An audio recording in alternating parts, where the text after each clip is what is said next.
A troll in Central Park has been given a lot of bad press, even here through Channel Awesome. But is it, in fact, Don Bluth's worst movie? Well, I don't know about that. Is it good? No, not really. It sure is pretty to look at, though. In 1994, this piece of animation hits theaters, and really, a lot of things the Nostalgia Critic brings up in his review are honestly true. The movie has little to no substance. That's really its biggest downfall. I don't even know if I'm personally going to have terribly much to say about it because there's so little substance that if I started picking at things, it would probably basically be the same problem with the movie over and over again. There are some animated features that have content that are both suited to children and adults, but here I literally found nothing aimed at the parents who will be bringing their kids to watch this. We at least have some old classic Don Bluth movie actors. The leading role of Stanley is played by Dom DeLuise. Hello, my pretties. Hello, hello, hello. Daddy's home. The dopey husband of the Queen of the Trolls is voiced by Charles Nelson Riley. Nothing. Just something from the swamp, my dear. This would mark the last time either of them would be in a Don Bluth movie. Stanley is some kind of good troll with a green thumb. Like, it's literally green, with the magic to make plants grow. Sometimes it seems like he has it under control, other times it seems like it doesn't matter if his thumb slips up, a flower will just grow unintentionally.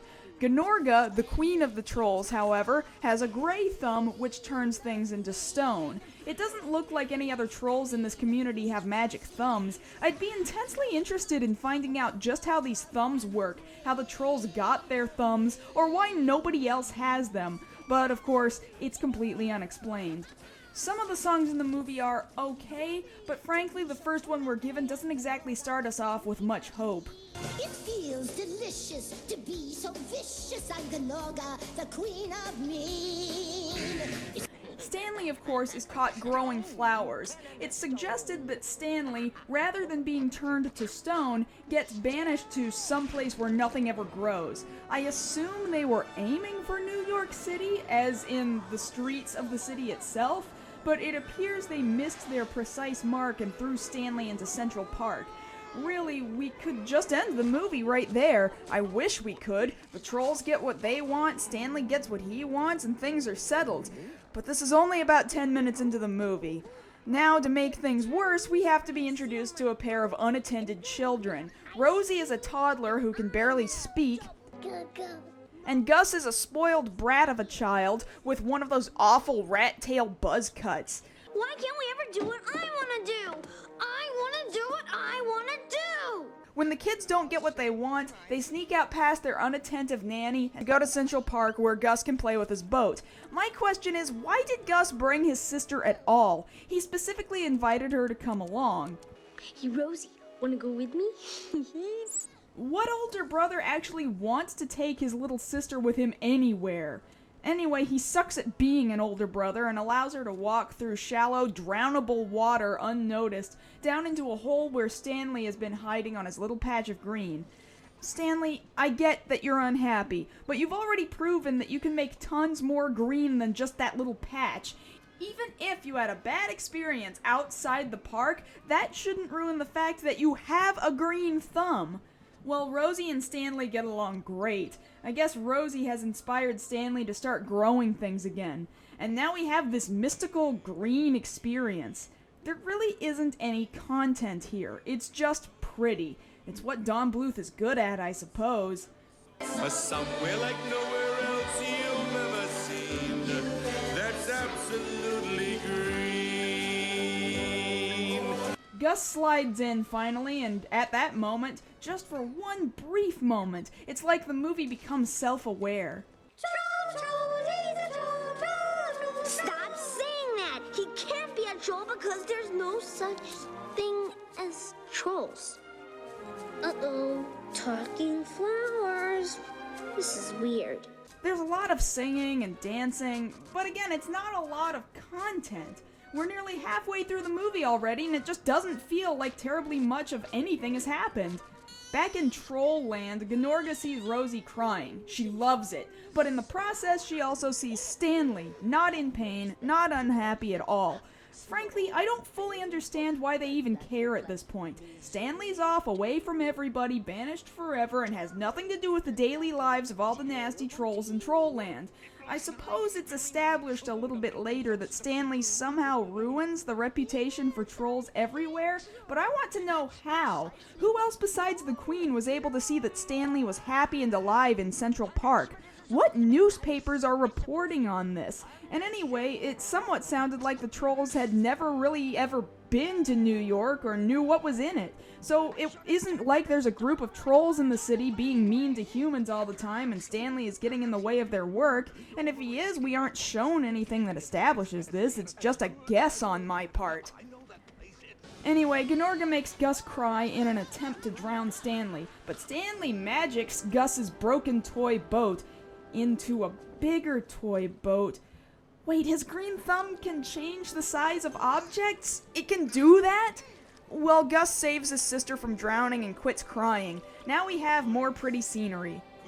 Welcome to my world, a little world apart. You know, we just had another song exactly like this. I wish the movie would just do something new.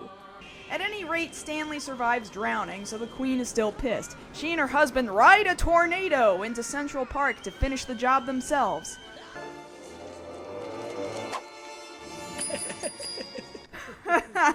Okay, this made me chuckle for just a second because it's absolutely ludicrous. The Queen chases the kids around a busted-up Central Park and kidnaps Rosie. Gus goes back to Stanley to ask for his help in saving Rosie. Stanley refuses because, much like his flowers, he's a pansy. You'll never have a dream come true. And you know why? Because you're too scared to fight for what you believe in. You're a coward! Man, that actually just somewhat defined the whole movie. Nothing ever happens because our main character is too busy hiding in his hole playing make-believe with his flowers, and only here at about the final 1/5 of the movie does anything even remotely start to happen. So Gus has to do the work to save his sister. He gets turned into a troll and somewhat fails, however. But finally, Stanley shows up in the broken boat. Oh, and now it's huge and it can fly? Where is it established that Stanley can do this kind of magic along with the power of plants? Anyway, a magic thumb wrestle happens and Stanley appears to have defeated Gnorga by covering her in flowers. But before she's completely turned into a rosebush, she instructs Gus to touch Stanley with his thumb of stone. Luckily, they manage to fly in through their bedroom window before crashing and dying. As Gnorga turns into a bush, a completely unsummoned tornado comes along to take her and her husband somewhere. I don't know, it just seems like it's a really rushed ending to me. The kid turns back into a kid, and the next morning he takes Stanley out to the park where Gus snaps his fingers and turns on a green thumb. Oh, wait, how did that work? Forget it. Stanley comes back to life through the power of green. Again, how did the green thumb have the power to do that? And it's assumed that things end happily the way they're supposed to. Let's be perfectly honest, this is a movie made for children. I mean real young children. I mean children you just want to shut up for a little bit. This is if you're a bad parent and you just want your little brat to look at flashy colors for a bit while you sit on the couch and put your feet up on the coffee table for about an hour and some change. And that's another thing about the movie. It isn't particularly long, it's only barely over an hour, which says to me that they really couldn't figure out how to put actual exposition into their story. Dom DeLuise's inclusion is nice, but it falls flat because Dom doesn't have anybody fun to bounce back and forth with. Part of what made him so great in All Dogs Go to Heaven was his relationship and banter with Burt Reynolds.